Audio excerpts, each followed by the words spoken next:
கும்பம் ஆண்டின் முதல் பகுதியில் ஆழ்ந்த சிந்தனையுடன் தொடங்கும். ராகு உங்கள் ராசியில் இருப்பதால் மன அழுத்தமும் எதிர்பாராத சூழ்நிலைகளும் வரலாம். உங்களை பற்றிய விமர்சனங்கள் மனக்கசப்பை தரலாம். ஆனாலும் குரு மிதுனத்தில் இருப்பதால் அறிவாற்றலும் வாக்காற்றலும் உங்களுக்கு ஆதரவாக இருக்கும். புதிய முயற்சிகளில் உங்களுக்கு நல்ல தொடக்கம் கிடைக்கும். நண்பர்கள் உறவினர் உதவி கிடைக்கும். உடல் ஆரோக்கியத்தில் சற்று கவனமாக இருக்க வேண்டிய காலம். வழிபாடுகள் புனித தல தரிசனங்கள் மன நிம்மதியே தரும். ஆண்டின் நடுப்பகுதியில் குரு பகவான் கடகராசிக்கு பெயர்வதால் உங்களின் 6வது பாவத்தில் அடியெடுத்து வைக்கிறார். இதனால் உழைப்பும் போட்டியும் அதிகரிக்கும். தொழிலில் கடின உழைப்பு தேவைப்படும். சிலர் பணியிட மாற்றம், நிர்வாக பொறுப்பு மாற்றம் போன்றவற்றை காணலாம். குடும்பத்தில் சிறு மனஸ்தாபங்கள் இருந்தாலும் அதை சமாளிக்க முடியும். கடன்கள் செலவுகள் உயரும். பணவரவு தாமதமாக கிடைத்தாலும் நிறைவாக இருக்கும். ஆரோக்கியத்தில் ஜீரண குறைபாடுகள் தலைச்சுற்றல் போன்றவை தோன்றலாம்.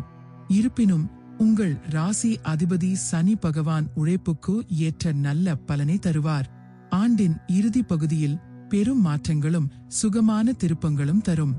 ராகுவின் தாக்கம் குறைந்து நல்ல முடிவுகள் உண்டாகும். கல்வி, தொழில், கலை, அரசியல் துறையில் இருப்பவர்களுக்கு உயர்வு கிடைக்கும். குடும்பத்தில் சந்தோஷம் திரும்பும்.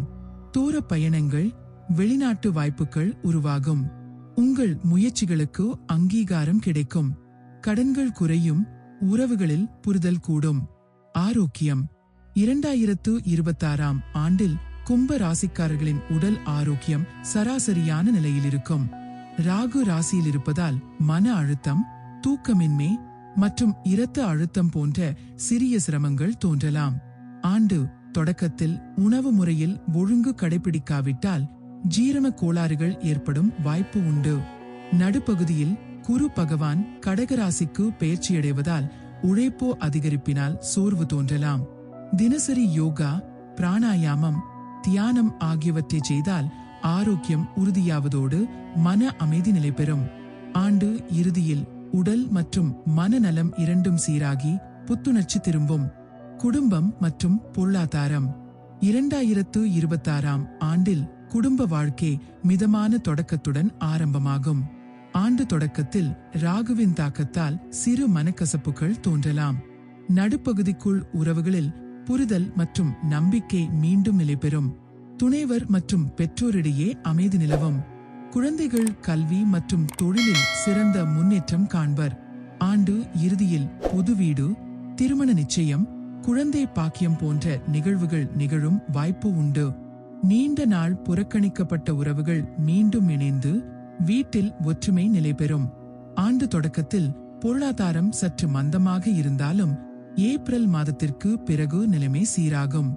ஆரம்பத்தில் எதிர்பாராத செலவுகள் அல்லது கடன் திருப்பிச் செலுத்தல் போன்ற பணச்சுமை ஏற்படலாம். சனி பகவானின் நன்மையால் உழைப்புக்கு உரிய பலனாக வருமானம் உயரும். குரு பகவான் கடகராசிக்கு பெயர்ந்த பின் வியாபாரம் மற்றும் பணியில் முன்னேற்றம் ஏற்படும். ஆண்டு இறுதியில் சேமிப்பு அதிகரித்து பழைய கடன்கள் குறையும். சொத்து சேர்க்கை அல்லது முதலீட்டில் நன்மை கிடைக்கும். மொத்தத்தில் உழைப்பும் திட்டமிடலும் இணைந்தால் பொருளாதார அடிப்படை வலுவாகும். கொடுக்கல் வாங்கல் கும்ப ராசிக்காரர்களுக்கு பழைய கடன்கள் சீராக திரும்ப வர ஆரம்பிக்கும். ஆனால் புதிய இடங்கள் வாங்குவதில் சற்று தடை தாமதங்கள் ஏற்படும். இருந்தாலும் ஜூலை மாதத்திற்கு பிறகு வங்கி கடன்கள் அல்லது ஆவணங்கள் வைத்து பணம் பெறுவதன் மூலம் முதலீடு சார்ந்த முயற்சிகள் செய்வீர்கள். நம்பிக்கையின் அடிப்படையில் பணம் கொடுக்கல் வாங்குதலை தவிர்த்துக் கொள்வது நல்லது. இந்த வருடம் நீண்ட காலமாக நிலுவையில் இருக்கக்கூடிய பணம் உங்களுக்கு வந்து சேர்வதற்கான வாய்ப்புகள் அதிகம் உள்ளது. ஜாமீன் தொடர்பான விஷயங்களில் முன்னிற்காமல் இருப்பது சிறப்பு. தொழில் மற்றும் வியாபாரம் சனி உழைப்புக்கு பலன் தரும் நிலையில் இருப்பதால் முயற்சிகள் மெதுவாகவும் உறுதியாகவும் கைகூடும். ஜூன் மாதத்திற்கு பிறகு குரு பகவான் கடக ராசிக்கு பெயர்வதால் புதிய பொறுப்புகள், பதவி உயர்வு வாய்ப்புகள் உருவாகும். வியாபாரிகள் தங்கள் வணிகத்தை விரிவாக்கி நம்பகத்தன்மையுள்ள புதிய கூட்டாளிகளை பெறுவர். ஆண்டு இறுதியில் உழைப்புக்கு உரிய அங்கீகாரம் கிடைத்து பணியில் நிலைத்தன்மை ஏற்படும். மேலதிகாரிகளின் அழுத்தம் இருக்கும், ஆனால் திறமை அங்கீகரிக்கப்படும். வேலையில் மாற்றம் தேடுபவர்களுக்கு ஏப்ரல் மாதத்திற்கு பிறகு வாய்ப்பு அமையும். அரசியல் ஆண்டு தொடக்கத்தில் எதிர்ப்பு மற்றும் விமர்சனங்கள் இருந்தாலும் மக்கள் ஆதரவு அதிகரிக்கும். குரு பகவான் பெயர்ச்சிக்கு பின் உங்கள் பேச்சாற்றல் மற்றும் முடிவெடுக்கும் திறன் மதிப்பையும் மரியாதையையும் பெறும். புதிய கூட்டணிகள் உருவாகி பெரிய தலைவர்களின் கவனம் உங்கள் மீது திரும்பும். சிலருக்கு தேர்தல் வாய்ப்பு அல்லது முக்கிய பதவி உயர்வு கிடைக்கும். ஆண்டு இறுதியில் உழைப்பும் நேர்மையும் அரசியல் உயர்வை உறுதி செய்யும். விவசாயம் ஆண்டு தொடக்கத்தில் வானிலை மாற்றம் மற்றும் நீர் பற்றாக்குறை இருந்தாலும் நிலம் மற்றும் பயிர்களுக்கு நிலைத்தன்மை கிடைக்கும். ஆண்டு இடைப்பகுதியில் கடனுதவி அல்லது அரசு மானியம் கிடைக்கும் வாய்ப்பு உள்ளது. பழைய நில பிரச்சனைகள் தீர்க்கப்படலாம். ஆண்டு இறுதியில் மழை சாதகமாக இருந்து பயிர்ச்செழிப்பு உயரும்.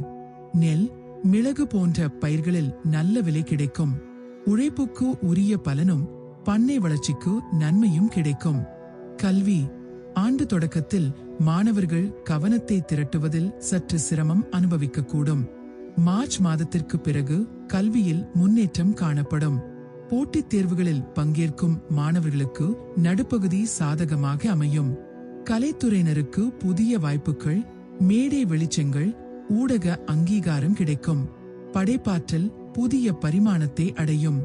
ஆண்டு இறுதியில் முயற்சிகள் பாராட்டப்பட்டு விருதுகள் மற்றும் ஒப்பந்தங்கள் கிடைக்கும். பெண்கள் திருமண நிச்சயங்கள் மற்றும் குழந்தை பாக்கியம் நன்றாக நிகழும். பணியிடத்தில் பதவி உயர்வு, புதிய பொறுப்பு வாய்ப்புகள் கிடைக்கும். ஜூன் மாதத்திற்கு பிறகு சில சவால்களை எதிர்கொள்ள வேண்டிய சூழ்நிலை இருக்கும். அதனால் நடத்தை மற்றும் பேச்சில் கவனம் தேவை. ஆண்டு இறுதியில் வீட்டில் மகிழ்ச்சியான நிகழ்வுகள், குழந்தைகளின் சாதனைகள் பெருமை சேர்க்கும். மொத்தத்தில் கும்பராசி பெண்களுக்கு அமைதி, நம்பிக்கை மற்றும் நிலைத்தன்மை நிறைந்த ஆண்டு இது. நட்சத்திர பலன்கள். அவிட்டம் 2026 ஆண்டின் தொடக்கம் தன்னம்பிக்கையின்மையுடன் தொடங்கும். ராகு நேரடியாக உங்களின் நட்சத்திர பாகங்களில் இருப்பதால் சில நெருக்கடிகள் தோன்றலாம். ஆனால் சனி உங்களுக்கு நன்மை தரும் இடத்தில் இருப்பதால் உழைப்பிற்கு பலன் கிடைக்கும். குரு பகவான் கடகராசிக்கு பெயர்வதால் பணியிலும் உடல் ஆரோக்கியத்திலும் சற்று கடின நிலைகள் தோன்றினாலும் உங்கள் புத்திசாலித்தனத்தால் அனைத்தையும் சமாளிக்க முடியும். ஆண்டின் இறுதியில் பயணங்கள், பொருளாதார முன்னேற்றம், புதிய வாய்ப்புகள் ஆகியவை உருவாகும். குடும்பத்தில் சில சச்சரவுகள் தொடக்கத்தில் தோன்றலாம். ஆனால் செப்டம்பருக்கு பின் அமைதி திரும்பும். நரம்பு, கண் மற்றும் மூளையை சார்ந்த சிரமங்கள் ஏற்படலாம். புதிய பொறுப்பு, பதவி உயர்வு அல்லது வெளிநாட்டு வாய்ப்பு கிடைக்கலாம். வியாபாரிகள் ஒப்பந்தங்களில் கவனமாக இருங்கள்.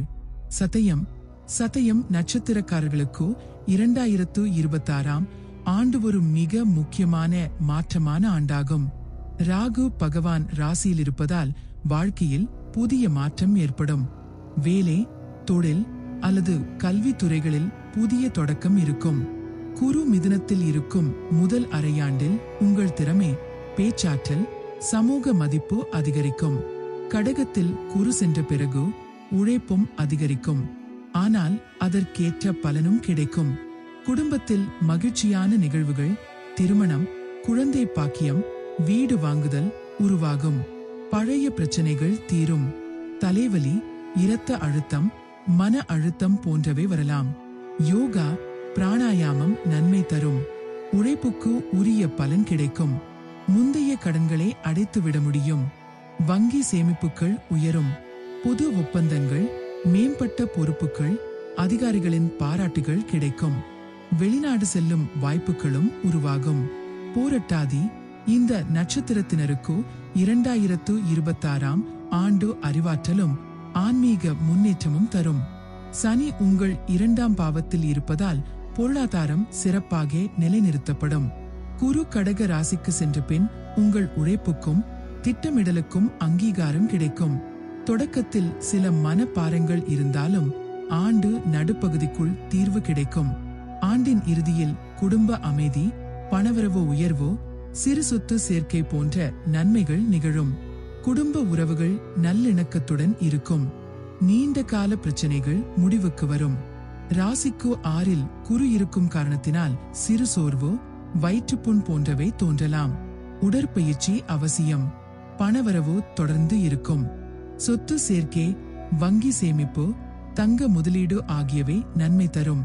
பதவி உயர்வு, வெளிநாட்டு ஒப்பந்தம், வணிக வளர்ச்சி ஆகியவை உண்டு. பரிகாரம்: திருநாகேஸ்வரம் நாகநாத சுவாமி கோவில் வழிபாடு மிக சிறந்த பலனை தரும். இந்த வருடத்தில் 2 முறையாவது திருநாகேஸ்வரம் சென்று நாகநாத சுவாமியை வழிபட்டு நாக பிரதிஷ்டை செய்வது கூடுதல் நற்பலன்களை கொடுக்கும். மேலும் வயதான முதியவர்களுக்கு உணவு தானம் செய்யலாம். இந்த ஆண்டில் 2 முறை பித்ரு திதியில் தர்ப்பணம் செய்தல் மிகச்சிறந்தது. அதிர்ஷ்டம் அளிப்பவை: அதிர்ஷ்ட எண் 8. அதிர்ஷ்ட நிறம் நீலம், கருப்பு, சாம்பல். அதிர்ஷ்ட கல் நீல ரத்தினம். அதிர்ஷ்ட கிழமை சனிக்கிழமை. அதிர்ஷ்ட திசை மேற்கு. அதிர்ஷ்ட தெய்வம் நீலகண்ட சிவபெருமான் வடிவம்.